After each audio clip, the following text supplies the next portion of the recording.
বেচবো কইতে বেহারি নেই নিজেরাই মোকামে নিব না ভাই রাস্তায় উড়াইবো দেখে পরে কি করতে পারে ব্যাপারী পায় তাহলে দিয়ে দিব হ্যাঁ আর নিজেরই নিতে হবে কিছু করার নেই ঠিক আছে বর্ষার সময় এক বস্তা কত কেজি 60 কেজি মানে বর্তমানে 60 কেজি ভর্তা আছে আগে তো 55 করে ভর্তা এখন 60 কেজি করে ভর্তা আছে জ্বালা মোকামে নেই নাকি বেহারি বেচা কিনা নাই একবারে বন্ধ আমি তো বললাম 700 করে মনে হয় 60 কেজি বস্তা 700 এরকম বললাম হ্যাঁ মোকামে চলতে আছে 700 করে চলতে আছে এখন 60 কেজি 700 টাকা ও আর এইদিকে ব্যাপারী মনে আহে নাই না না ব্যাপারী হবে নাই একবারে পুরা বিল খালি দিন আশায় রাখছিল বেহারি গো বেহারি পায় না তো আলুর বয়স কত হইব মানে কয় মাস ধরে মাঠে খেতে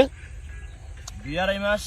2.5 মাস হইব না আলু হইতে যতদিন হ্যাঁ এরপরে কারির ভিতরে অতদিন ও কারির ভিতরে এতদিন মোটামুটি এই 100 বস্তা হইলে মানে আগে ধরেন 100 বস্তা হইতো বর্তমানে মাপতে গিয়ে কত বস্তা পানো কাকা 60 বস্তা 40 বস্তা নাই আছে কই নাই হইছে মানে পচা গেছে একবারে শেষ পচা আছে শুকায় গেছে মাল কাটতে গাইছে ও এখানে ইন্দুরে নষ্ট করছে বহুত